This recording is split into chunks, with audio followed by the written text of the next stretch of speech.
Disclaimer.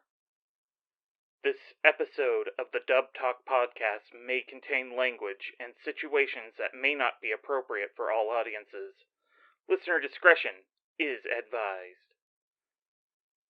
This episode also contains spoilers for the first season of the Big O.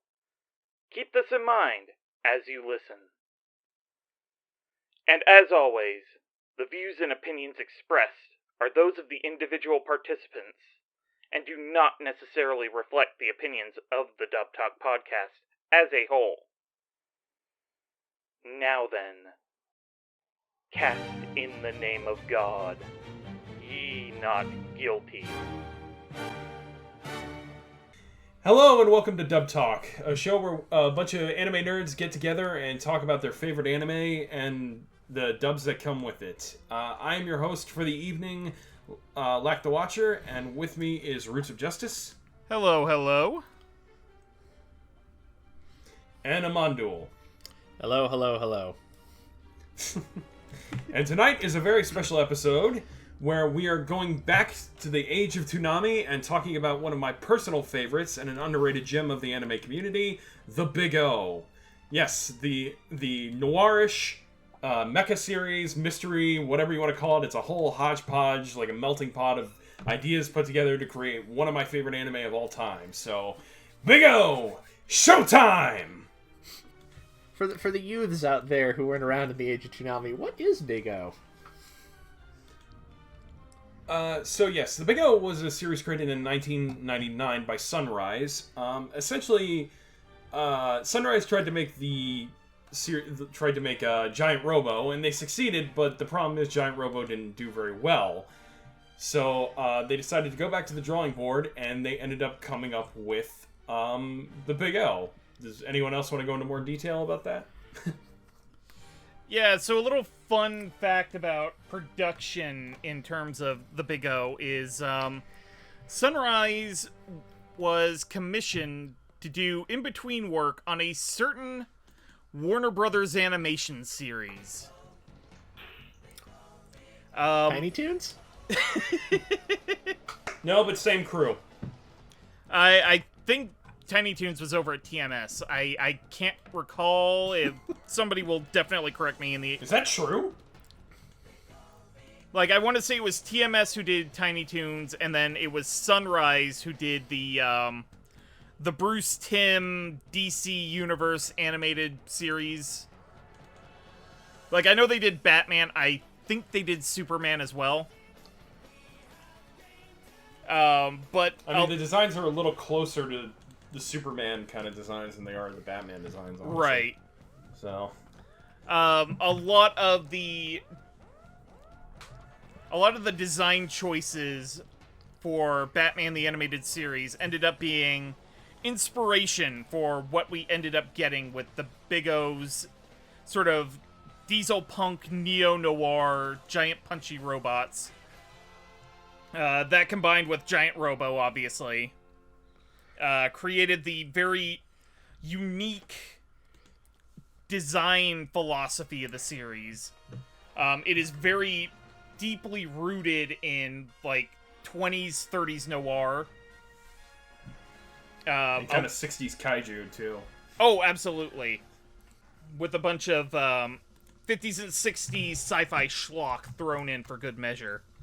Take one part giant robots, one part George Pal sci-fi movies, and one part Anton Furst set design. And voila, it's Big O. Yeah, that's basically it. Also, a very interesting thing I found out. Sorry, I just need to look. It's as much a tribute to cinema as Cowboy Bebop is, just completely in a completely different way. Right. So, there is one other very fascinating production fact that I found out in doing research for my little bit of this episode. So yeah, Big O. On a personal level, it was kind of, when I first watched the Big O, I was like, wow, this is unlike anything I've ever seen in anime. Honestly. I was really shocked, like, how different it was, and I was like, I want to watch all of this. This is amazing. And I kind of wish we got more anime like this. Yeah. Yeah, let's see, when did this come out on Toonami? This would have been, okay, about 2001-ish. I'd have been in the process of finishing up middle school and beginning to transition into high school. This was absolutely mind-blowing. I couldn't believe something like this. I think around the same time Blue Submarine number 6 was also airing on Toonami, and all of that just kind of blew 13-year-old Roots of Justice's mind. Yeah, I was around the same age, and at the time I didn't know the word tokusatsu. But if I had, and you said like, hey, you wanna watch a cartoon where Batman's a tokusatsu villain, tokusatsu hero? Yeah, you sit down, kid. You're gonna like this. The robot fights a lightning monster at one point. It's great. I mean, it's funny too because I was way into American comics long before I was into anime. Because remember, I didn't really get into anime until I was like 18. Mm-hmm. Yeah. So like for me, I mean, it was pretty cool to see something so Batman-y, but done in an anime style when I was just getting into anime. So, yeah. I mean, Justice League Unlimited is like my favorite cartoon of all time, so right. There's an added element of that. Okay, so I found the name. Another really cool fact about the Big O is it was sort of supervised by a name who you probably wouldn't have recognized at the time, but nowadays he went on to direct a show that I really, really like. He goes by the name of Keiichi Sato.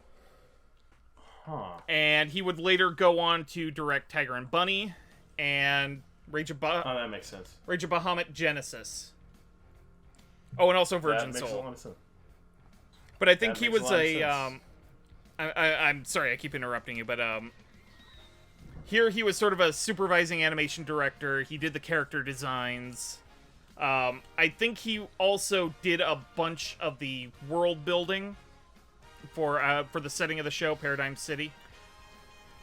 Okay, because there is a little like cultural crossover between the Big O and Tiger and Bunny. I can kind of see that. Yeah, I just thought that was interesting, and I wanted to bring it up. Yeah, no, that's cool. So yeah, didn't you want to talk about like why the theme in the Sentai cut is the second season? Do you want me to do Big O OP shenanigans now or at the end of the episode? Let's do it now. Let's get that out of the way, and then just. All right, so get comfy, kids. So if you watch Big O on the Blu-ray that Sentai has put out or on High Dive, you'll be greeted with a very nice OP set to a song called Big O, The Show Must Go On, which was done by... Alright, so, it's called Big O, The Show Must Go On by Rui Nagai. It's this fun, sort of retro 1960s style. This was not the original opening for Season 1. The original opening for Season 1 was another song by Rui Nagai called Big O, which had this fun OP, which was all these kind of like still images of like, you know, robots and cars and stuff over this weird flashing background and newspaper clippings, and you got little introductions to all the characters. And it was accompanied by the song Big O, which is this really cool, bombastic song with all these backing vocals and shrieking guitars. It's a really excellent song that is marred by only one problem, which is that it is an extremely obvious ripoff of Queen's theme to the Flash Gordon movie from the 80s. Yeah. Probably intentional. Who's ever heard of the Japanese doing that, though? Now, honestly. frankly, that's on point enough that I suspect that's intentional. Like, it's supposed to remind you of it. Yeah, I always kind of assumed that they did that on purpose. Yeah, but it's very clear that at some point somebody along the chain got kind of cold feet about it and elected to replace it with this one. Now, and later, you have Season 2. which has an OP animation that's very similar to the one on this one. It's a little different in a few places, but it's the same kind of like taking footage from the show kind of thing. And it was accompanied by another song by Rui Nagai. Was it Rui Nagai? I think it was. I forget the title of it. It's this fun, sort of jazzy, very 1960s sounding instrumental. It's a really nice song, but it is also marred by one thing, which is that it's an extremely obvious ripoff of the song from UFO, a not as well-remembered Jerry Anderson show from the 70s. It's not one of his super marionette things like Thunderbirds. It's one of the ones with real people in it. Okay. And I've heard the two, and it's the same song. Like, it's arranged a little differently in Big O, but it's the same song. Yeah. Wikipedia claims it's an homage, but... I mean, I buy the first one's an homage, because people would definitely recognize that. I don't know how well-remembered UFO would have been, like, anywhere in 2003. Right. That one they got cold feet on it so badly it didn't even make it to home video. I have the old Bandai release for Big O Season 2. It uses this newer song with the OP animation from the first season. Right. It only made it to air. I think they were like, okay, we're gonna get sued if we let this continue. Yeah, in their defense, it's a great song. It really matches the animation. It's just, a little too blatant. And for the record, the OP that is included on the Sentai Blu-ray and is basically the standard is is from an Animax rebroadcast from like 2007, I believe. Yeah, that's what ANN says. Yeah. Fun times. This is probably a good time to mention that we are only covering the first season. Yes. Mostly because it's easier to do that, but I personally think they're two different shows in a lot of ways, so I figured just talking about the first season would be fine. So, I mean, the second one is called the Big O 2, so...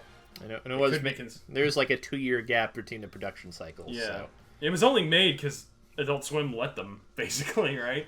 I mean, Big O is one of those weird anime that is like, in Japan it was just kind of a flop. In the United States, we just ate it up. Exactly, like Trigun. Yeah. Like, the Japanese hated Trigun, but we loved it over here. So... alright, so do we want to get started with the list? Yeah. Yeah, let's do it. So,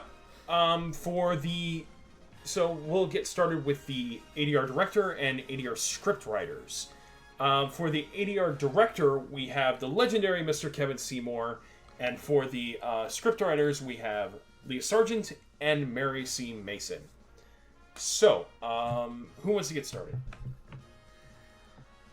You know what? I'll go first. Okay. Kind of straightforward talk here. It is the direction and the script writing are very, very strong in the Big O. This is very much the late 90s, early 2000s. Yeah, you know what? We are like Legit. If we're dubbing something that's not necessarily for kids, let's try to actually make it as entertaining as we can. Without going too Urban Vision. Right. Without going too heavy on the camp or the wackiness of... It was kind of this sweet spot of dubbing in that era when they were like, we'll be accurate, but we'll also give our own interpretation. Right. And I think that really helps a Big O.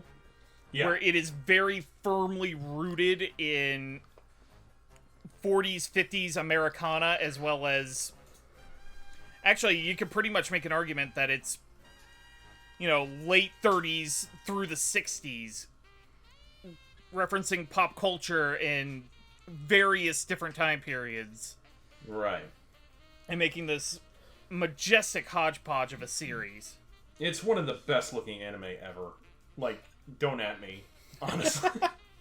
It definitely has an aesthetic to it. Yeah. I guess I love that aesthetic. So, to me, it just... But the way that it's shot and the way that it's filmed just makes it look so good.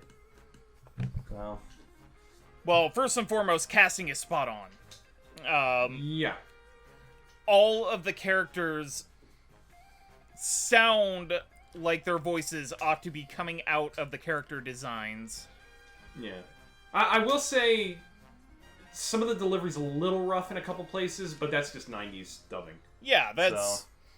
Like, it's one of those sacrifices of this very kind of early-ish era. Yeah. I mean, we were still trying to figure out how to do it, but they still did it phenomenally well, given the time. Right. So... And I say, like, very early era-ish, but, like, anime's been getting dubbed since the 60s. But this is where it really... The process of anime dubbing really started to get commercial, in my opinion. Right. I just thought I needed to give that a little bit of clarification. Yeah. But yeah, back on the direction and script writing, it feels very rooted in reality. And it definitely takes its sort of noir vibes very seriously. Yeah. It feels like adults talking. Yes. Yeah, that's one of the things the show reminds me of is I talk about this with a friend of mine a lot, is like movies that are for adults, but not in the sense that they're like R-rated or anything, just in the sense of like no one under the age of like 20 is going to be interested in this. Yeah, although It's we like- were all under the age of 20. I know, but in the sense of like, oh, this is made for adults, in the sense of like this is sort of paced and toned for them. Yeah. Rather than like, you know, oh it's so sexy and lurid. It's like, nah, it's just like adults are going to be interested. Right. There's actually like no real sex in it, No, honestly. not really. Yeah, like Oh. I'm in agreement. Like this is. I mean, it's hard to say I don't enjoy this dub. I saw it when I was 13, and it's about, you know, a guy piling around a giant robot and hitting monsters and other giant robots. Like, Exactly. I'm not even if this was bad, which I don't think it is, but even if it was, I'm not sure I could really view it that objectively. It's too. I had a moment watching this wondering, is this a show that is specifically designed to appeal to me, or do I like it because it's the reason I have this taste in the first place? Yeah. Like, It's funny because I tweeted when I started watching this again for this episode. Like, I tweeted, literally watched just 5 seconds of this anime. God, this show is so good!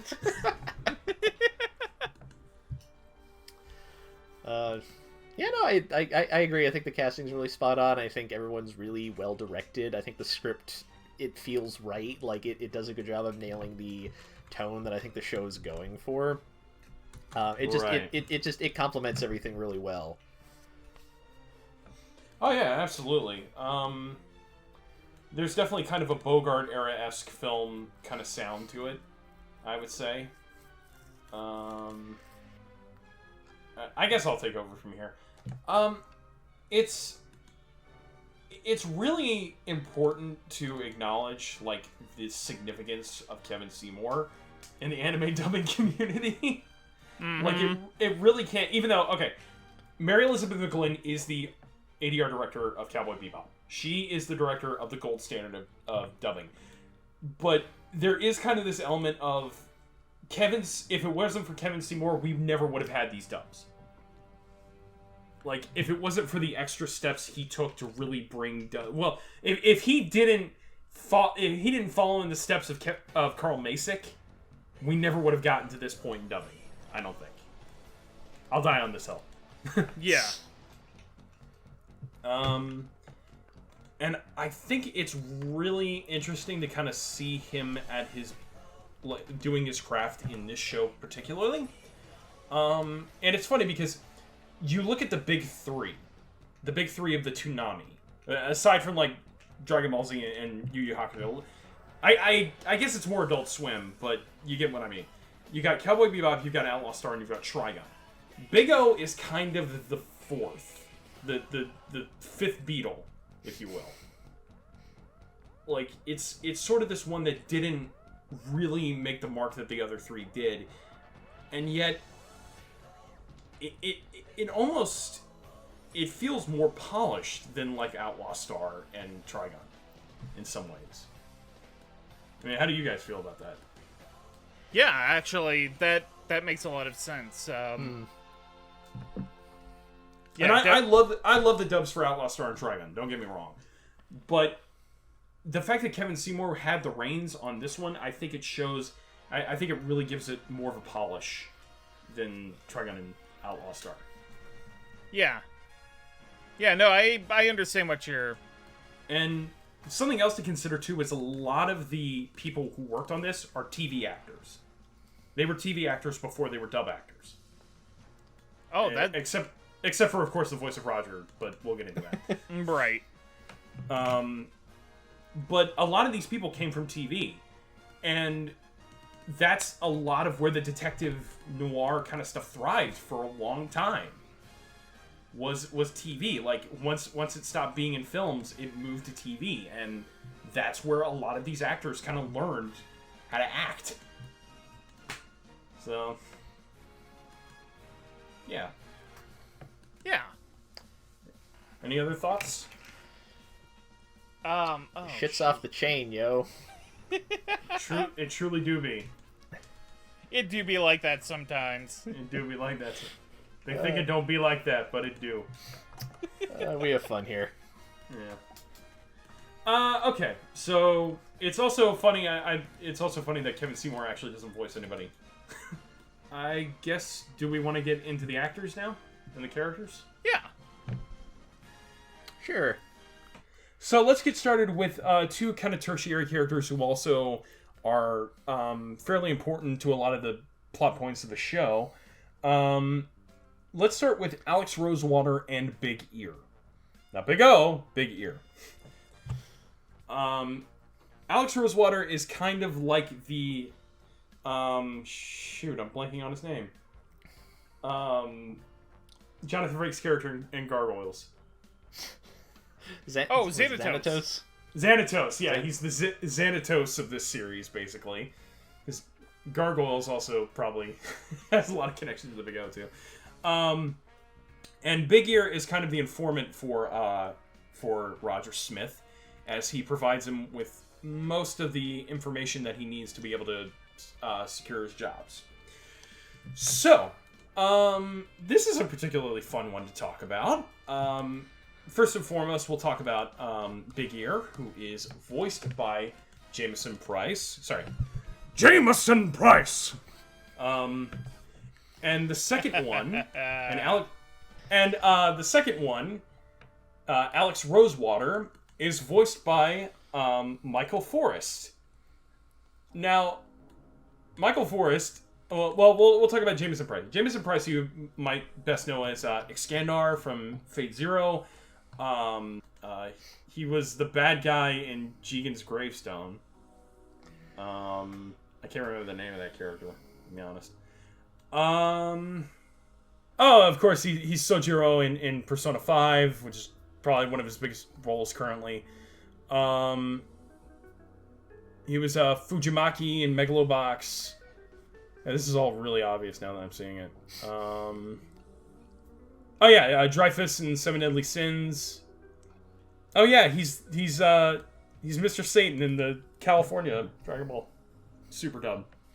That's really funny. Yeah, a lot of his stuff is just obvious, but it's, what do you draw from when you describe these things? There's been a lot of Transformers too. Wow, I didn't. Okay. But Michael Forrest, probably not as well known for his anime dubbing work. He's probably best known, and this goes into what I was saying earlier, is his television work. Most sci-fi geeks will probably know him best as Apollo from Star Trek. Really? And also he was like in Melancholy of Haruhi Suzumiya. So, Amonduul, do you want to start? Yeah, sure. Okay. Let's see. I just like any excuse to go, Apollo!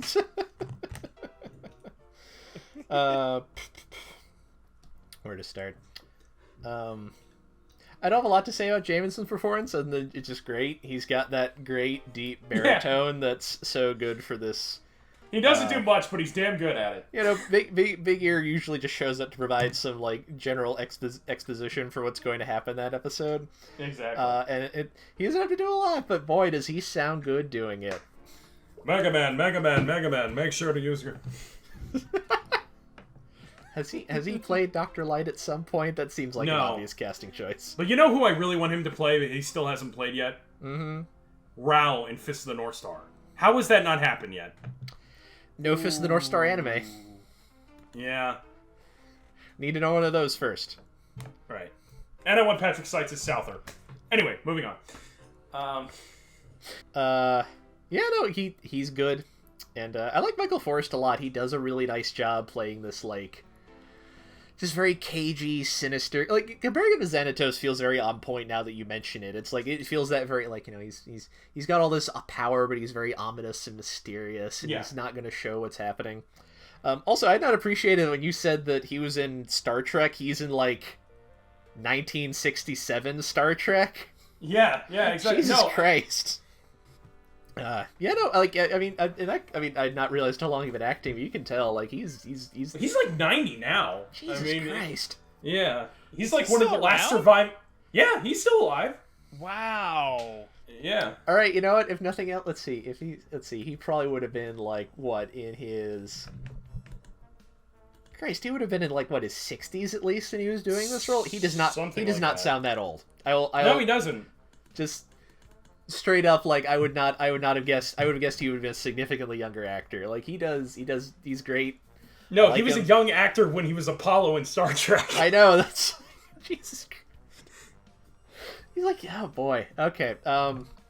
But this goes into what I was saying about how, like, a lot of these actors are TV actors. You're not wrong. Yeah. So that's where a lot of, like, the Harmony Gold and, like, Streamline?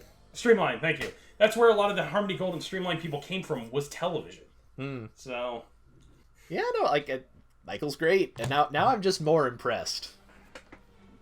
Yeah, dang. I mean, it's really cool, like, because I grew up watching Star Trek, so it's really cool to see, like, an actor from Star Trek be in an anime dub, you know, because you don't think about that.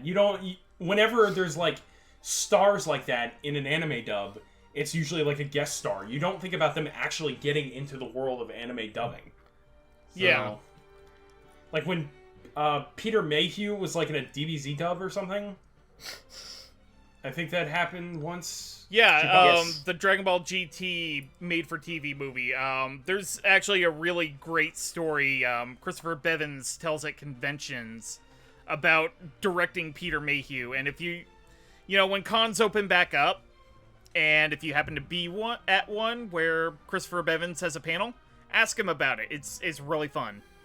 I think I will, then. But in those cases, it's more like a guest star where they're like, oh, look who we got for this dub. But in Alex Rosewater, in Michael Forrest's case, it's just, he just does dubs. Like, he's one of the crew. So, and a lot of these guys, like, I'm pretty sure Jameson Price came from television. Like, I can't say where, but I want to say he got a start in television. That feels about right.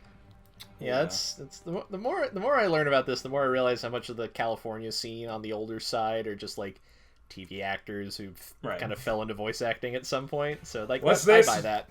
What's this? It's from Japan? Whatever, it's money. That's probably where it started. It 100% just started. It's like, hey, a paycheck. I'll do this. Yeah. Carl Mason just going around, hey, you've got a great voice. Why don't you come and do this for me? So... Now that's a canon movie! Alright. Anyway.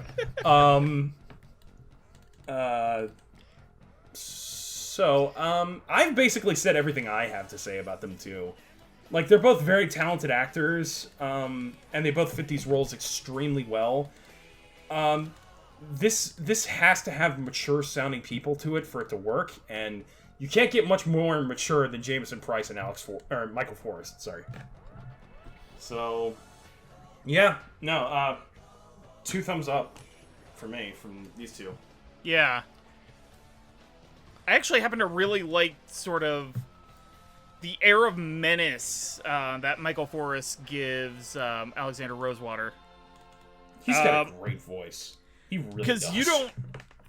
The funny thing about Alex Rosewater is you don't know why he's such a threat until the second season rolls around. I'm not gonna spoil why. Right. But when he pulls his big move, it is a big move. Everything's big in the Big O. Big O's and big ears. Like I like Michael. Blah, blah, blah, blah, blah. I know it's really hard to get the two names. I know. Michael Rosewater. I mean Alex Forrest. I mean, god dang it. Like the parts of Michael Forrest's performance are things that we're not covering in this episode. Because he goes whole ham in season 2, and it's great. Apollo. And Jameson Price as the Big Ear. It's great. Like he's just there in a coffee shop giving Roger advice, and then Roger slips him a 20 under his coffee cup. And that's basically the crux of his character until season 2 reveals his true nature. Yeah, I just love these two characters and their actors, because it's... Yeah. Thinking, because I'm tired. No. It's cool, man. Don't worry about it. So do we want to move on? Yeah. Yeah. Okay. So yeah, are we good to move on? Yeah. Alright. So, for the next set, we are going to talk about the essentially main villains, if you don't count Alex Rosewater. Essentially the main villains of the first season. We are talking about Schwarzwald and Beck Gold, which I did not realize his last name was Gold. Oh boy, these guys. Yeah. Okay, hang on 1 second. I just realized. I know who he is, but I forgot his name. Okay, so yes, for Beck, he is voiced by Robert Burholtz. Or is that how you pronounce it? Buchholz. I looked this up recently, actually. Buchholz. Okay. So for Beck, he is voiced by Robert Buchholz, and for Schwarzwald, he is voiced by Michael McConaughey. Now, Robert Buchholz, you would probably best know him. He's mostly dubbing now, right? He does he's video games. Largely a director now. Yeah, mostly directing dubs now. That's what I meant to say. Yes. But he's probably best known at this point for Outlaw Star for being Gene Starwind. I don't Wait, really think what? Oh yeah, I did learn that. I'm sorry, Did you not know that? Really? I'll be honest, I had not heard of his name prior to learning of him directing like a lot of stuff for Netflix, so I was just unaware he had done any acting, much less anything I'd seen. Alright, Yeah, that makes sense. I think I learned that and then forgot about it. Yeah, he actually hasn't done a lot acting-wise. It just so happens that he's also Gene Starwind. So, Well, there you I go. did not know this. he even sounds like Gene... Told me this. How did you guys not know this? He even sounds like Gene Starwind. Look, I have not bothered to look up the cast lists of a lot of things I watched when I was young, okay? Didn't occur to me. Alright. Fair enough. I mean, he so seldomly acts and dubs nowadays, I didn't even think to check. Yeah. Oh, he was in Beastars. I didn't know that. I mean, it was like a really, minimal character, but that's cool that he was in Beastars. And Michael McConaughey, of course, has been Charles Lee Britannia. He's also been... God, what else has he done?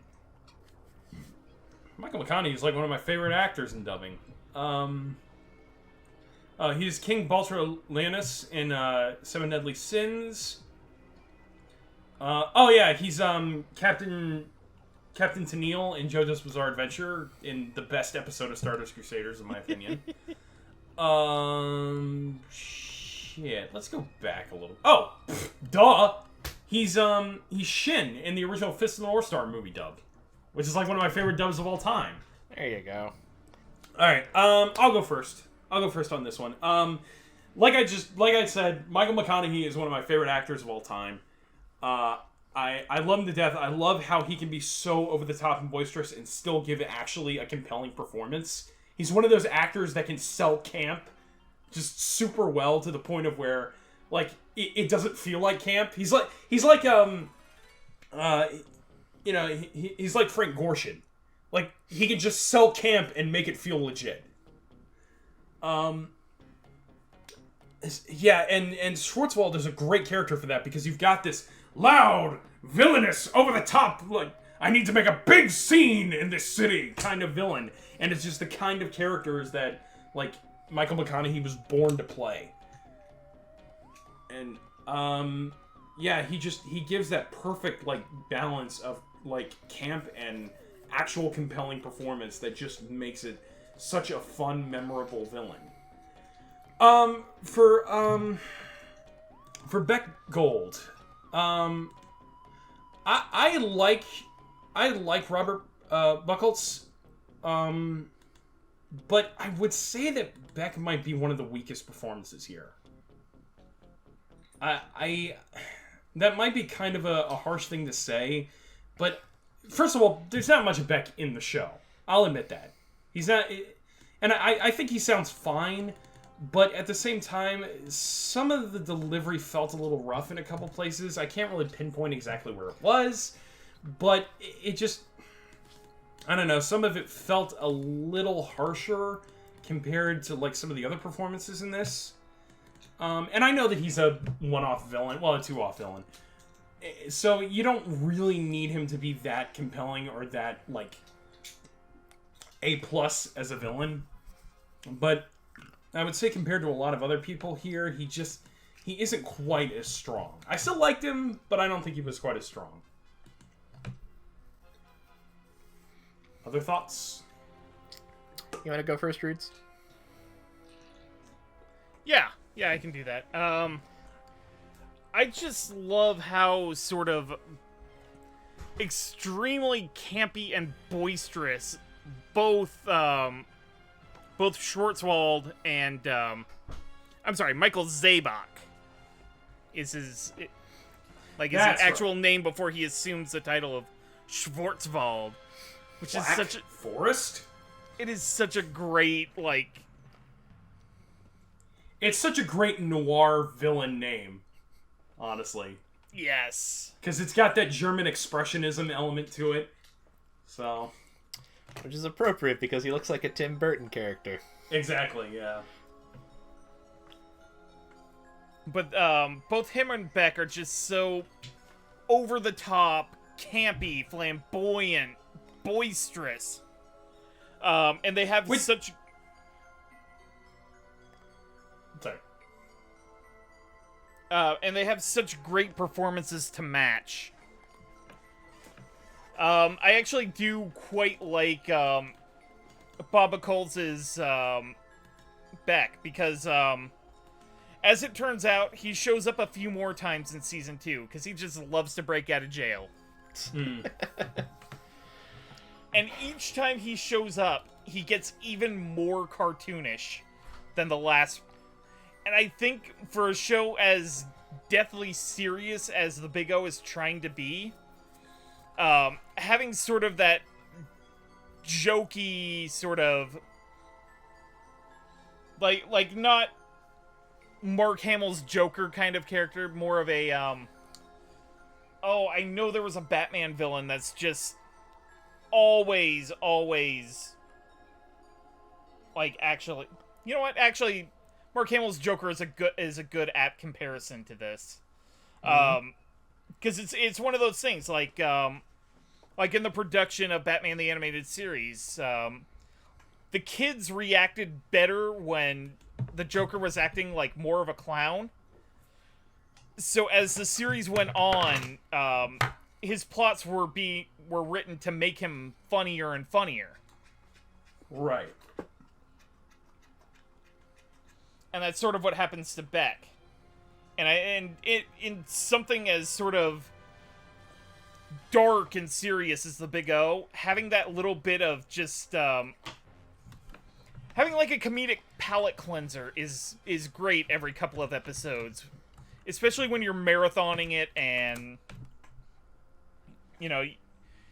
it's just giant robot punchy time, and then all of a sudden you get just these little comedic moments of Bet Gold showing up and ruining Roger's plans. And I did kind of notice, like, in the second episode featuring Beck, that there was kind of like a time skeletons kind of feeling to them in the way that they were, and I had to look up this name because I haven't really watched Time Wiccan, but the fact that it was a trio of kind of numbskull villains. Oh, they are absolutely part of the long lineage of a trio of absolute morons.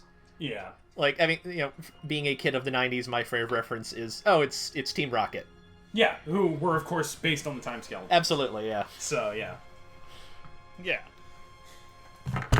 But it's just hilarious that every time he shows up, he somehow finds a way to fail upwards. Like, it's great. And Michael McConaughey's Schwartzwald. It is just such beautifully menacing, scenery-chewing ham. Especially in the episode where he comes back. Yes. The episode where he returns with his own sort of giant robot built in the style of the Big O. What I love is, and I can't believe this scene actually got through pretty much uncut in the original Cartoon Network Toonami, where he's having the party, and everybody is just having this libacious time, and then as he's speaking, all of a sudden everybody starts screaming, and the masks light on fire. Right. All to that sort of that theme song in the soundtrack where they use the theremin. Mm-hmm. Like that terrified me as a kid, but it was so good. And I think that's a good addition to what I was saying before about how everything just kind of came together. Because you have the really great English performances, the great visuals, and the great soundtrack on top of that. So yeah, both of these performances were absolutely top-notch. Thumbs up.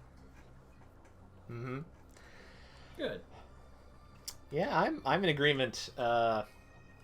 Michael is great as Schwartzwald. He is so big and enormous and menacing and a little ridiculous, but not so much that he never feels like an actual opponent. It's so fun listening to Michael just ham it up so hard for this character. He rises to the character design, which I think if your character is some sort of weird pointed-headed mummy man, like that's an important thing to be able to do. Yeah, he's a delight. And I enjoy Robert playing Beck, although I think part of that is, as a child of the 90s, I've realized how much that three idiots try and foil the hero's plan and are generally bad at it character type is clearly something that appeals to me. And I just find Beck very entertaining because he has decent plans. He's just not good enough to actually execute them correctly. Right. Like when he has what is it? He tries to slap the thing on Dorothy's head, and it ends up being he used cheap parts, which is why it didn't work. Right. You moron! You're sabotaging yourself. I just find him very entertaining. I think he's just good at being like the right level of just silly and campy and escalating it as necessary as time goes on. And again, Wild did not realize that this was the guy who's been directing a bunch of stuff for Netflix the last few years. That's all right. I think I have to turn my dub reviewer card now to get a new one in the mail after I pass a test. Yeah, no, like I'm in agreement. These guys are great. I loved it. Good times. Love them camp villains. Okay. So do we want to move on to the next set? Yeah, let's do it. Yeah. Okay. Well, now we have some more ally kinda to Roger Smith, our main character. But in one's particular case, not so much. We have Dan Dostin, Angel, and Norman Berg. Now, Dan Dostin is voiced by Peter Lurry. Angel is voiced by Wendy Lee. And Norman Berg is voiced, in this particular case, by Milton James. Now, for Peter Lurry, you might best know him. He was Leatherhead in the 2012 Teenage Mutant Ninja Turtles TV show. And he seems to be Kitamaru and Hashirama Senju. Does that mean anything to you all? Okay. No. Okay. Yeah, I know who that is. I think being the key words here. He was King or Gale Raregroove in Rave Master. There's gotta be something here a little more. He was the voice of Joggy in the Fist of the North Star TV show.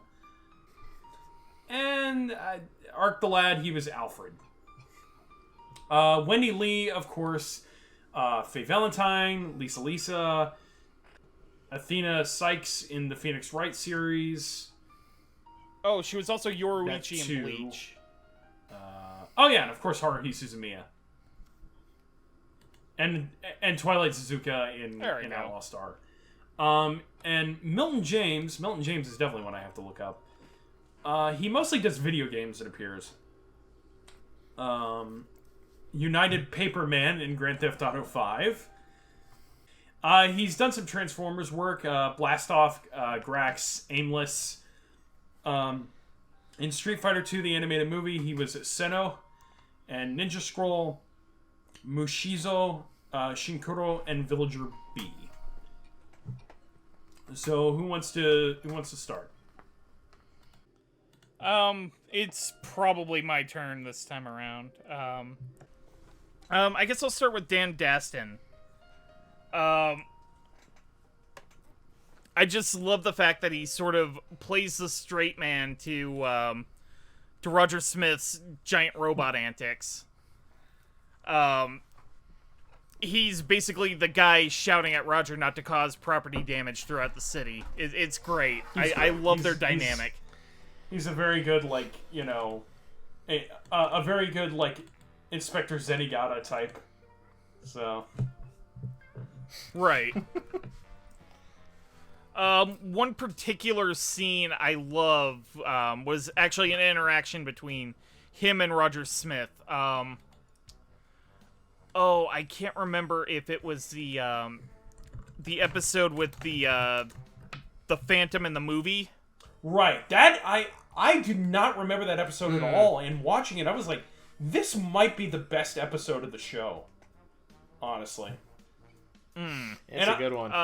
And I love what is it? The Son of Amadeus, the Legacy of Amadeus. That was my favorite episode, but I almost think that one was better. Watching it again. So. Yeah. But it was a scene between Dan and Roger where Dan Daston is at Roger's apartment. They're talking about, business stuff, military police and negotiator stuff. But he mentions, "Oh, do you still have that bottle?"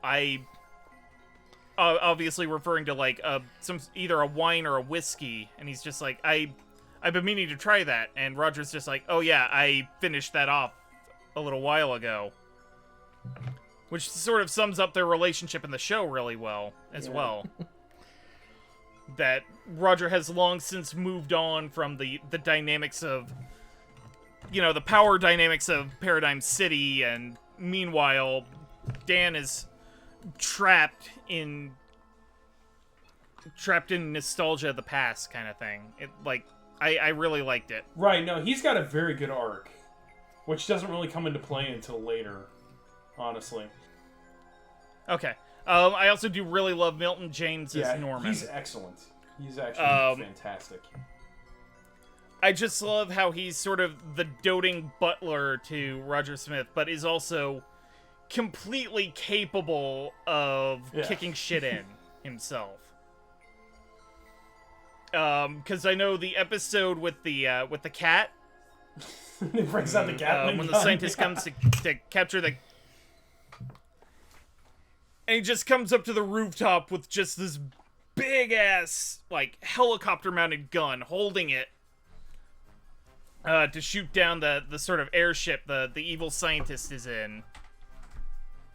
Like, that was absolutely badass. That's why And speaking of badass, Wendy Lee also did a really great job as Angel. I do think it is a little bit of a rehash of her Faye Valentine, but at the same time, the two character archetypes are very, Angel was clearly very modeled similar. after Fujiko Mine, so who Faye Valentine was also modeled after. So it's not something I'm going to take points off of because she did a really good job, particularly in the episode with the Sunken City, where she and Roger are both trapped there as they're trying to collect memories, and then the frogmen show up. Right. Yeah. Mm-hmm. And they sort of have this conversation throughout the episode about how they got to where they are, and like it's one of those episodes where, you know, most of what ends up going down happens in the past, and I like those episodes. The episode starts in the middle of whatever they're doing, and then they have to flash back to how they got there. It's also a common trope in noir films. It's great. And then, of course, Angel also gets to do some really cool shit in Season 2. So, I have to give her props there, just because, you know, this is our opportunity to talk about the Big O, so here we go. But I also don't want to spoil anything because, you know, like, the Big O 2 is an experience.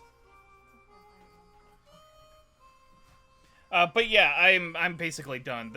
These were three really great performances that I absolutely love. Amon, do you want to take over? Yeah. Okay. Where to start? This is completely irrelevant, but I do find it funny that this show, so soaked in noir imagery and influence, has an actor in it whose name is one vowel away from Peter Lorre. Yeah, that doesn't have anything to do with I anything. really had to funny. catch myself to not say Peter Lorre when I was saying his name. You despise me, though. That's a. There are no one in the show has a Peter Lorre voice. We get some weird, goofy voices, which work. They work for the show. None of them are. None of them are that so distinctive Peter Lorre voice. Emulate any actual actors for this.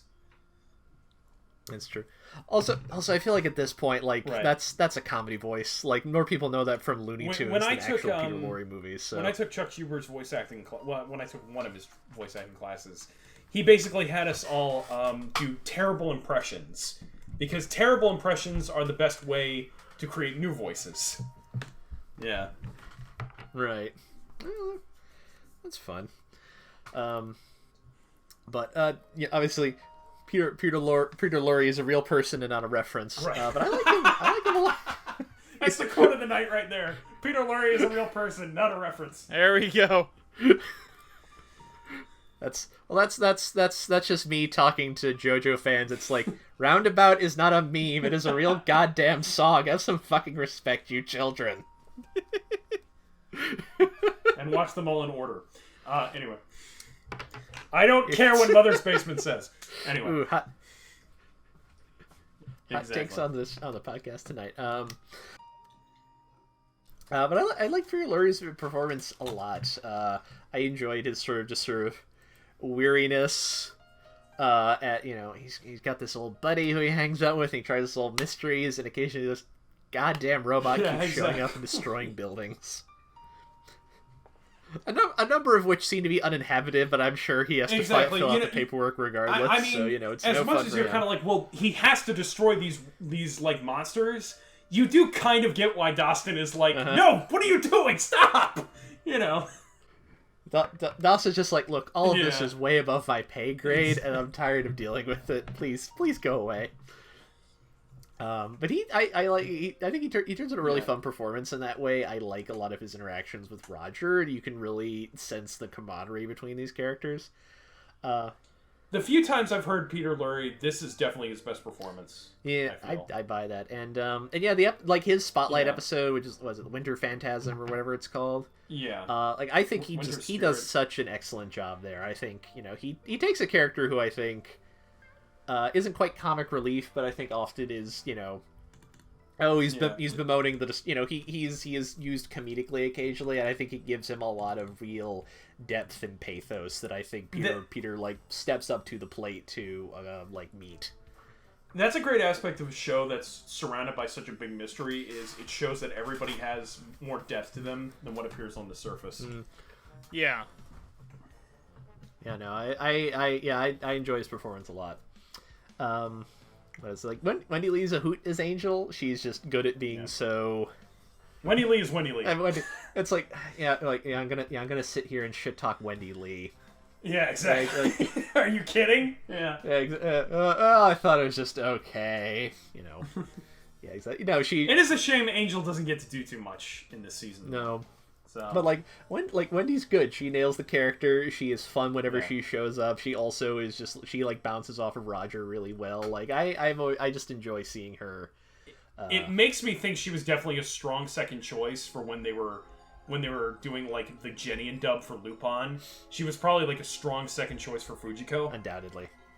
Yeah, I get the feeling it was between her and Michelle Ruff, and they just ended up going with Michelle Ruff. So. Yeah, no, she's a lot. She's just a lot of fun. I think she really nails the character. She's a blast whenever she shows up. Let's talk about the real champion of the section. The real MVP. A voice so British it is wearing a monocle despite not having any form. And he's not British. That's what's so funny. Oh, I know. It's. I'm pretty sure Milton James is American. Which is strange because Milton James is an aggressively British name. Yeah, I know, isn't it? It's like. I don't think Alan Oppenheimer is British either. Honestly. And Alan Oppenheimer actually went on to voice Alfred in a Batman thing. Oh, that's like right. in Batman Under the Red Hood. So I don't think Milton James ever did though. No, that's so. That'd be, that's right. Milton James died. I forgot about that. No. I know that sounded bad, but I really do mean that as like, oh, that's right. He passed away 2 years ago. No, I understand completely. It happens. Yeah. That sounded way less like sympathetic than it meant to be, but I really that really is very sad that he died a couple of years ago. No, I agree. He's like he is so good here. I mean, look, I think the obvious comparison is Norman. Norman has a lot of Alfred Pennyworth in him, and I think Milton. Exactly. Yeah, and I think Milton does a good job of making having watched a lot of Batman the Animated Series growing up and reading a lot of Batman comics. I do think Milton does a good job of making Norman feel like yes, he's part of that archetype, but he's not just a generic carbon copy of that character. Though I will say Norman is more Alfred than Roger is Bruce Wayne. Oh, I 100% agree with that. Yeah. But I just like what Milton brings to the role. He always manages to make him sound so. He puts a lot of Jeeves in him. I think that's part of it. It's like there's that very refined, that Stephen Fry kind of dry humor. Yeah, and he's always very calm and collected no matter what the scenario is. It's like, Roger needs me to drive out to this store to pick up a dress, and there's a giant robot. It's a giant plant attack happening. No worries. Yes. She'll simply all in a day's work. So simply hop on my motorbike and burst through the store and pick up the woman in question who has the coat. No problem. He is the true gentleman's gentleman in the strange and upsetting future of Paradise City.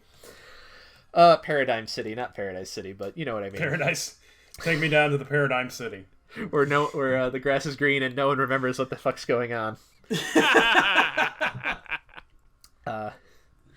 He plays the character so well. He's such a delight. I really enjoy him here. He feels so correct for the character. Yeah. I've nothing but praises for him. He's top notch. Good stuff. Yeah. I honestly don't have that much to add. Like I said, of all of the minimal amount of Peter Lorre performances I've heard, I definitely think Dan Dawson is his best. I think he fits the character extremely well. And like I said, Wendy Lee is Wendy Lee. There's really, she's never really given a performance that I disliked or didn't love. And yeah, Milton James is absolutely fantastic as Norman. I would say Milton James is one of the top performances of this dub. Just because he sells the character extremely well, and his voice is just nearly one-to-one. And I'm not trying to downplay Alan Oppenheimer, although I haven't heard much of his performances as Norman. But I definitely think Milton James had this uniqueness to his voice that just fit the character perfectly. So, yep. So, do we want to move on to the last two? Yeah. Yeah. All right. So we're rounding out the cast with the two main and most important characters of the show. We've got R. Dorothy Wainwright, the little robot girl lost, looking for answers to who she is and what she is, and of course Roger Smith, the negotiator and the pilot of the Big O. Now, R. Dorothy Wainwright is voiced by Leah Sargent, and Roger Smith, ironically not voiced by Roger Craig Smith, but Steve Bloom. Yep. Now in Cowboy, now Leah Sargent has been Judy in Cowboy Bebop. She was Millie in Trigun. That's right. She was Chun-Li in the Street Fighter II movie. Kaede Fujieda in Sakura Wars the movie. Tachikoma in Ghost in the Shell Standalone Complex Second Gig, and she was Sybil in Black Magic M66. And Steve Bloom, of course, has been in Cowboy Bebop as Spike Spiegel. He's pretty much the lone voice of Wolverine at this point. He's done Vilgax and Ben 10. I mean, he's at this point he's more known for. At this point, he's in just about every video game that's ever produced, like the Pretty AAA much. variety. At this point, he's done way more cartoons than he has anime. Yeah, honestly. Going for anime, he was Mugen, Samurai Champloo. He was Onizuka in Great Teacher Onizuka. He was in The Guyver. He was Amon in Legend of Korra. Let's stop there. yeah. I mean, we could be here all day naming off the stuff that he's done. Actually, literally all day, yeah. Yeah. No, we could actually take up the whole podcast talking about his credits. And he's Tom in Toonami. Probably one that we should probably mention. So yeah, he's also on TikTok. I follow him on TikTok. Amon, do you want to start us off? Sure. So here's a fun fact for you. My understanding is when they were developing the show, most of the major characters and so on were originally. This is what I read originally. Like, they had some roots in something Keiichi Sato, who was the mechanical designer who worked on Giant Robo, who kind of came up with the initial idea. Most of them had some roots in something he had made up. And the one difference is at some point he apparently doodled kind of I think sort of a generic girl, and it's like, this is a sidekick Roger has. I think her name is Dorothy. And that's really all his involvement. Apparently Dorothy is almost 100% an invention of Chiaki J. Kanaka, who is the main writer of the series. Listeners at home who have heard me talk on this show are going to be incredibly unsurprised to learn that I am a big Chiaki J. Kanaka fan, because of course I am. Look at what I enjoy. So it's kind of a Silver Surfer kind of situation where, like, Jack Kirby came up with the Silver Surfer, but Stan Lee kind of came up with the backstory and all that stuff. Actually, given how I know about the relationship, that might have been the other way around. Of like, Stan Lee wrote, "There's a herald," and Jack Kirby's like, "All right, it's a Silver Surfer." Okay. Anyway, I'm not sure. Anyways, off topic. But yeah, apparently Dorothy is just like almost entirely his creation from like the look on down, which makes sense. This is the man who made Serial Experiments Lain. I buy it. And I don't know how well to express how perfect I think Leah Sargent is as Dorothy. I know, right? I definitely part of it is I can definitely remember seeing ads on Toonami for Big O when it was running. And I don't remember if this is the line they ended on, but there's definitely somewhere in there where they had the clip from the first episode where Dorothy's just been, like, in the immediate aftermath of Dorothy being caught in a rocket explosion, where she just shuts the door and just says, "You're a real louse, Roger Smith." And it's like, it's perfect. Yeah. There's no better delivery of that line from anybody. No, I think she is just wonderful.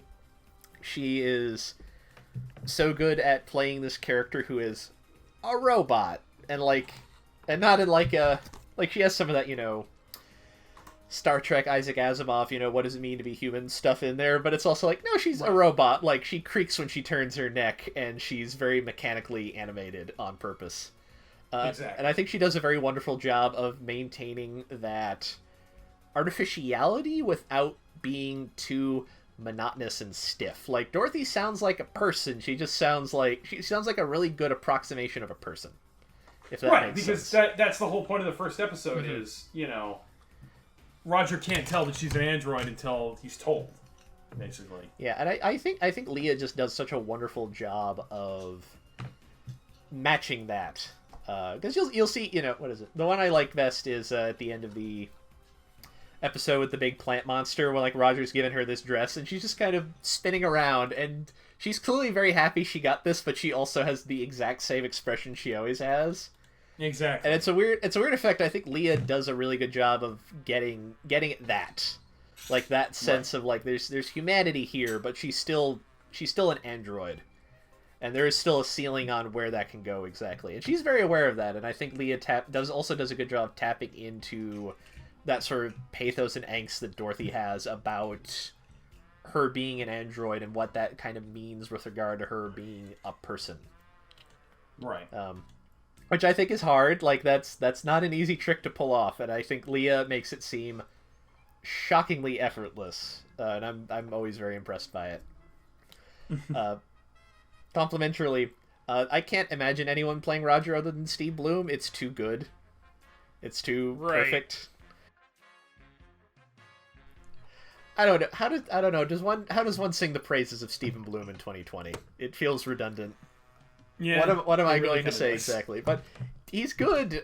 He does the, like, you know, he does the noir narration stuff really, really well. He always manages to make it sound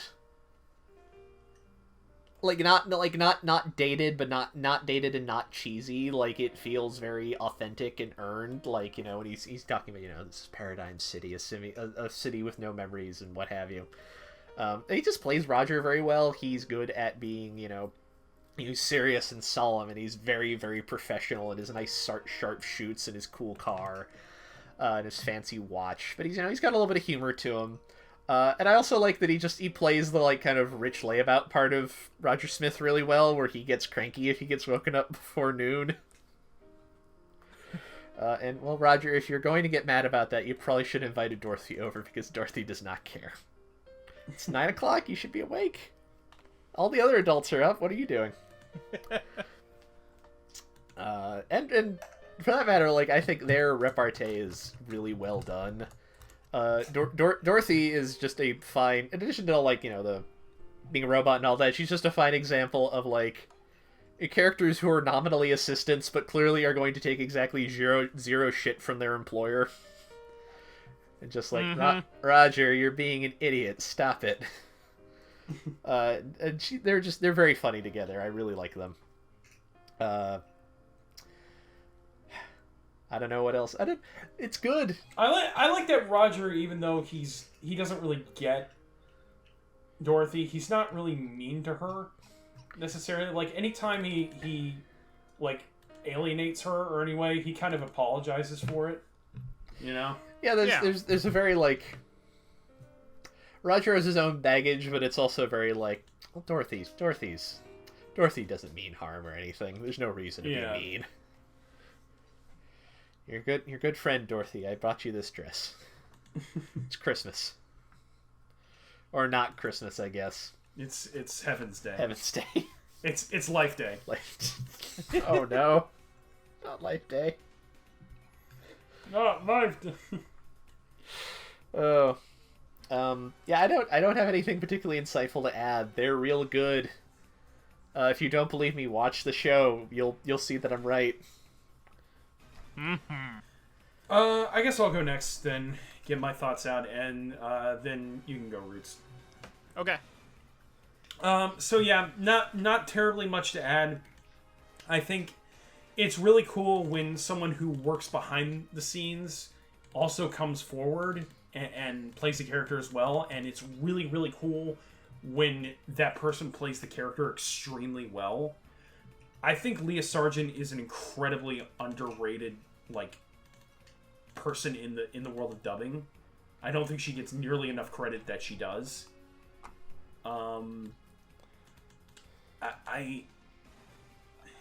It's really, her performance as Dorothy is something really, really special. It's amazing how much emotion you can get out of a character that has none. And it's really not much else can be said, honestly, but our Dorothy is such a great character. She's such an interesting character in the way that she's kind of this Asimovian type concept of a character. And I've actually recently seen Robot Carnival. I recently watched it because Retro Crush did a premiere of it on YouTube. It was really fun. I got to meet a lot of cool people. It was a great time. And it's really cool to see anime really does robots really well. And I know it's interesting to say that with like mecha and all that, but when they do like down to earth, less mecha robots, it's really, really fun to watch because the Japanese just get robots. And it's really fun to see an actress like Leah Sargent who just understands that so well. And much like Wendy Lee is Wendy Lee, Steve Bloom is Steve Bloom. What can be said? Roger Smith is Roger Smith is probably his second best character under Spike Spiegel. And the great thing is, they're very different. Roger Smith and Spike Spiegel are not the same guy at all. And, like, I kind of noticed a bit of a Humphrey Bogart-ness to his performance as Roger Smith. Did anybody else get that? Yeah. You know, now that you mention it a bit, yeah. I have a dumb point of reference here that I can share. Really? Sure. So, Spike Spiegel, Steve Bloom has played between Roger and Spike Spiegel, he has played two characters who invoke actors who have played Philip Marlowe, and the big difference is that Roger Smith clearly invokes any time that Humphrey Bogart played him. You know, there's something very classic and competent, maybe even a little old-fashioned about it. The debonair broken man, basically. Yeah, right? And Spike Spiegel embodies Philip Marlowe when he's played by Elliot Gould in Long Goodbye, which means he is weird and sloppy and very 1970s, even though he really shouldn't be. No one talks about The Long Goodbye as an influence on Cowboy Bebop, but I swear to God, it's in there. I can see it. That's about as highbrow as we're gonna get tonight, Amon. Oh, you bet. But that's all my thoughts. I really can't add much else to that. But so take it away, Roots. Okay. Yeah, I can preface this by saying I'm probably not going to be saying anything bad about, Leia Sargent or Steve Bloom's performances. I loved Dorothy's sort of robotic but not entirely devoid of emotion tone. It is very clear that she has some modicum of understanding of how humans behave, and she's not only trying to emulate it, she's trying to express it herself as the course of the show goes along, and she sort of grows on Roger Smith. I think this is really kind of personified in an episode I mentioned before, the episode with the cat. Especially toward the end when she realizes, oh yeah, the cat is sort of a bioengineered version of somebody's child, and when it turns into the giant robot, fights Big O, and then turns on its master. That was like a Rintaro episode, I swear to God. Yeah. A cat that was a kid that becomes a giant demonic, like, monster cat. But then it throws itself into the burning laboratory from which it was born. And at the end of the episode, Dorothy is just on top of Roger's apartment trying to process everything that went down.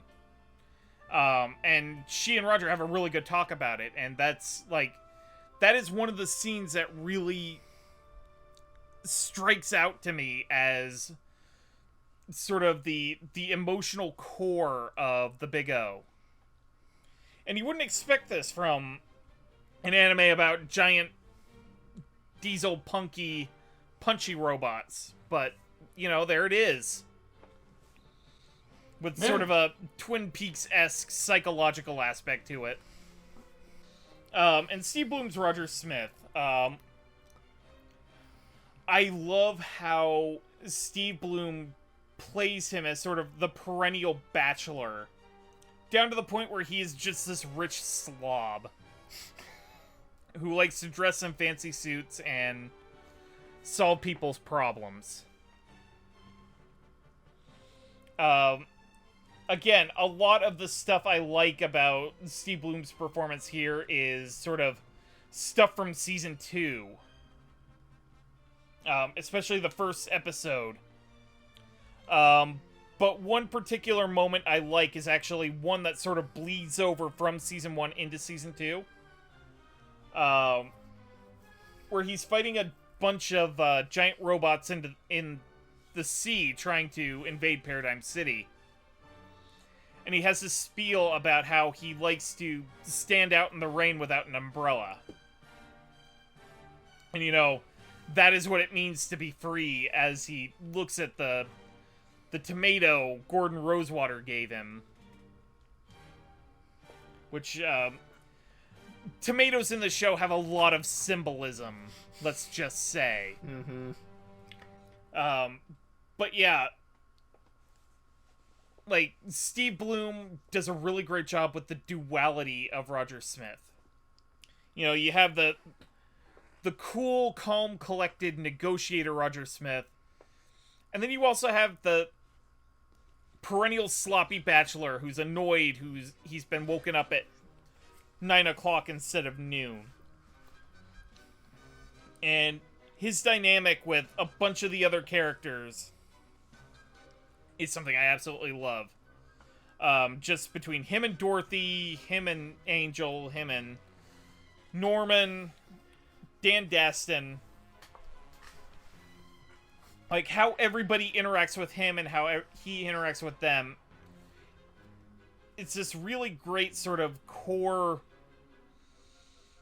It's the thing I talk about a lot on this show that I really love to see in dubs. It is punchiness and it's banter. Yeah, because it's hard to get that.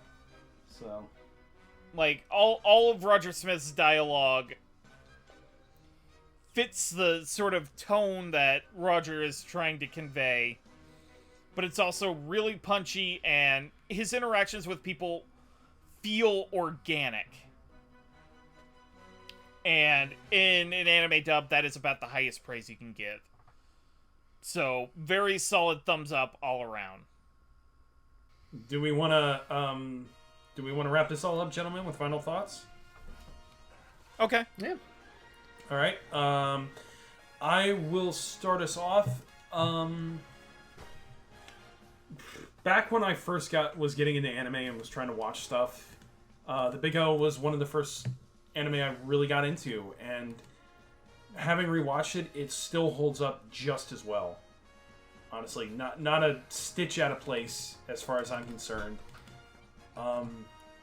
It's still every bit the anime that I loved and the dub that I loved, and just the fact that I really could see like what anime could be. And you know, I was a late bloomer when it came to my anime obsession.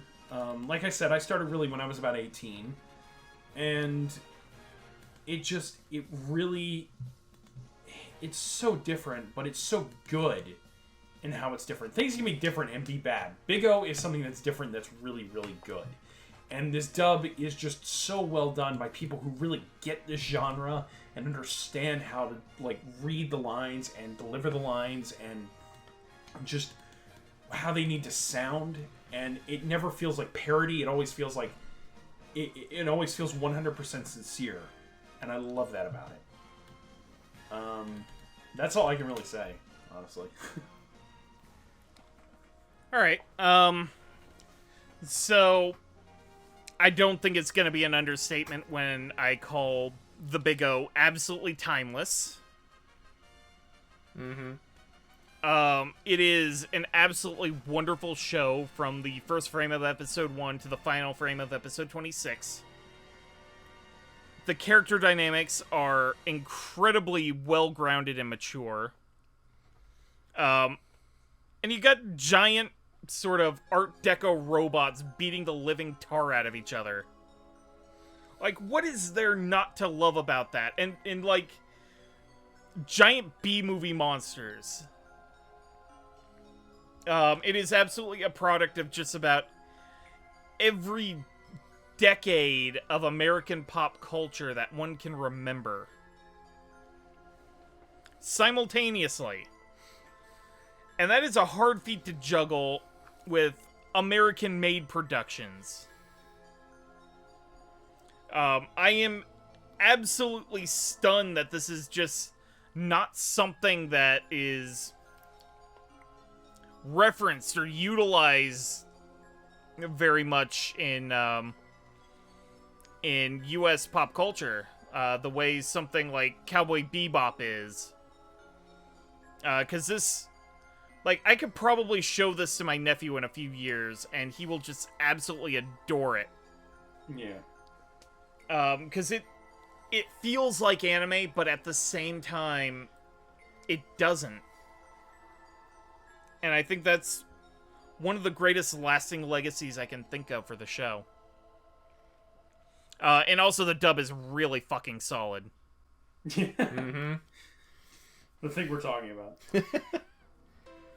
You know, not like I said, not a stitch out of place. The world feels alive. Everybody interacts with everyone else like an adult. It's just great TV. That's all I can say. Yeah, The Big O is a great show. It's a modern classic. I love it to death. The dub for it is incredibly superb. It is the exact dub the show needs and deserves to have. It is absolutely phenomenal. To end this, I want to talk about my favorite performance we didn't talk about, which is a very minor role that I nonetheless think is very important to the show. Oh, yeah. And that is an actor. His name is Ezra Weiss, and he plays a very important character.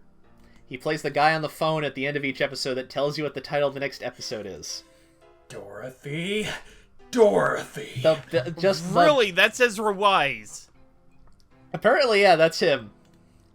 So says ANN, and Yeah, I TVA says that too. I brought up Twin Peaks as a point of reference earlier, and I'll be honest, on this rewatch, it's like, oh my god, this is such a David Lynch thing to do.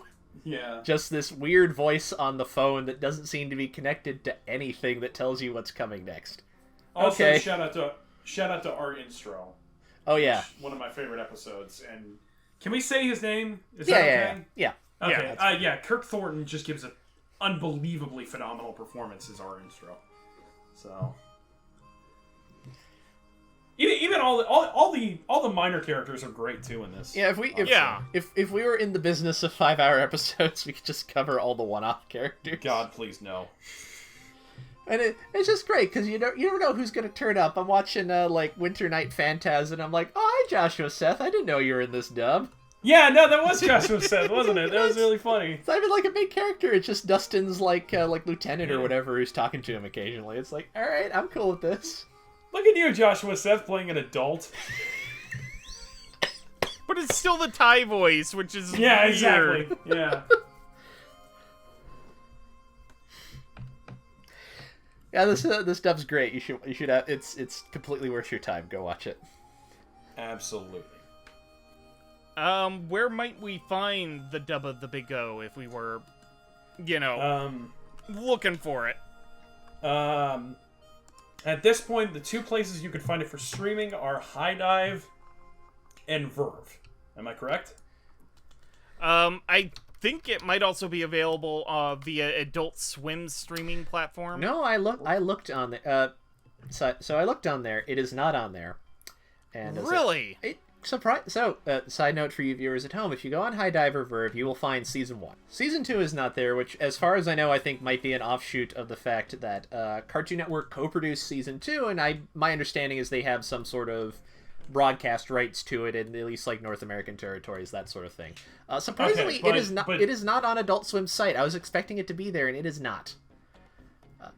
Yeah, if you Sentai has put out a very nice Blu-ray set that has Season 1 and Season 2. It's very handsome. If you buy it, all the disc art is this nice close-ups of the main characters and some of the Mega Deuces. It's very nice. Yeah. Yeah, I mean, at that point, I would just say buy the Blu-rays. It's much less, complicated. And for two whole series, it's pretty well priced. Yep. Yeah, I mean, it's also a Sentai Blu-ray, which means it's going to be going on sale a lot over the course of the year. Thank you, Right Stuff Anime. Yeah. So do we want to plug our stuff? I do believe we have one more thing to do, and that is to shout out our current patrons. And I have the list here. Do you want me to read them off? Yeah. All right. Cast in the name of God, ye not patron. Yes. So thank you to our lovely patrons for supporting what we do. Thank you to our $5 tier, B. Morris, Crimson Echidna, Michelle Travis, Miraculous Corazon, and Nico Robin, but with Yowie hands. And thank you to our members at our $10 tier, Anthony Simpson, Carly Lesticow, Jacob Wilson, J2, aka Jared, Julia W., and Marissa Lenti. Thank you for your support. Oh shit, you guys are great. A patron? Yeah. That's really cool. I know, right? Alright. Hi Marissa. I don't know if you remember me. I think we did one thing together. But, yeah. So do we want to plug our stuff? Yeah. Alright. Whichever one of you gentlemen wants to start, go ahead. Sure. Yeah. Oh, sorry. No, you go. Okay. I mean, because you're probably going to have, a Dusty song, so. Maybe.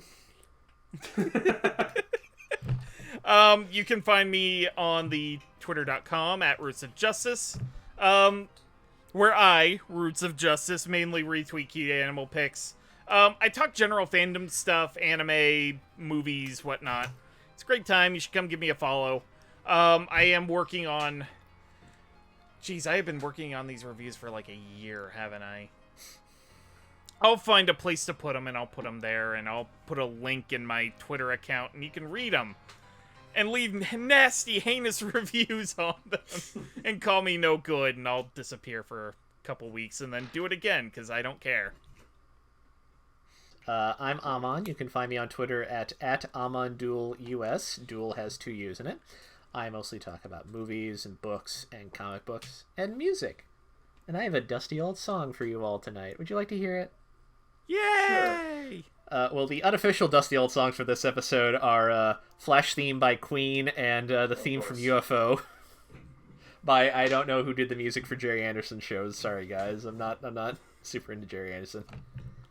You see, his shows seem nice and like things I would enjoy. I'm just lazy. But my official one is, in fact, not just a song, a whole album, in fact. The album I, Robot by the Alan Parsons Project. Thematically inspired by the Isaac Asimov books about robots, as this show is.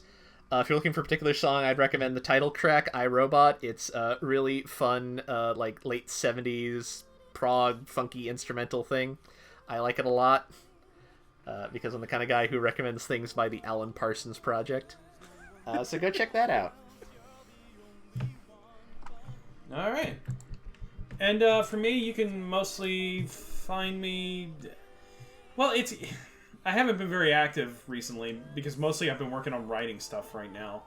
I have a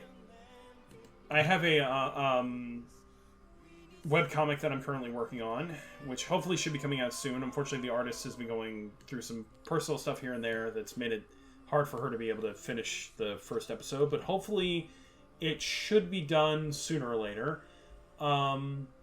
I'm also writing a little something else. I don't know if it's going to become much, but if you want updates, just follow me on Twitter at Lac the Watcher. I'll try to post updates as much as I can. I voice act. I've got some projects I was cast in. I don't know when they'll be coming out, but eventually they probably will be. Again, I'll post on Twitter. So yeah, that's pretty much it for me. Nice. So yeah, I guess thanks to my 2 co-hosts for this episode. Hey, no big thing. It was great revisiting this. Indeed. Yeah. And thank you to everyone who was listening. I don't really have much of a sign-off because I don't do this as much as you guys. But yeah, make sure to follow us at the Dub Talk Twitter. Subscribe to that Patreon. Hit that bell. I don't know. Yeah. Marketing. Marketing. Yay. Subscribe to that YouTube too. That's where you hit the bell. Yeah. And we've got audio podcasts now in a couple of places. You can find us on Podbean if you're not into the YouTube thing. There you go. Or like downloading episodes without paying for them, that too. So yeah, I guess this is the part where I just say Otaku on, my friends. Otaku on that dubba. Rock on Boston, rock on Chicago. And cast in the name of God, ye not guilty. And click. We'll be together now and forever.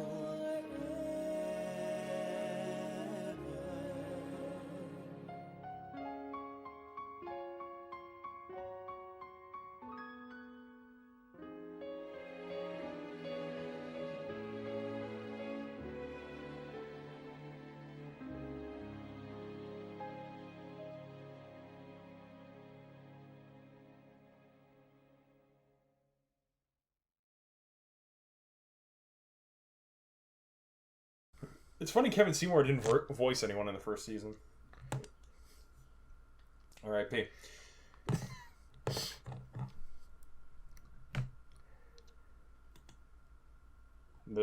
One of the first English freezes. People tend to forget that Kevin Seymour voiced Frieza. I did not know that. Yeah, in Dragon Ball Z GT Final Bout. Like, oh, yeah, right. Steve Bloom was... What? Right, because that game didn't come out And yeah, it was before. It's one of those weird situations where it was before the actual anime got localized. Yeah, if Dragon Ball had made it to California, Steve Bloom very likely would have been Goku. Yeah. And Kevin Seymour very likely would have been Frieza. So, it's very interesting.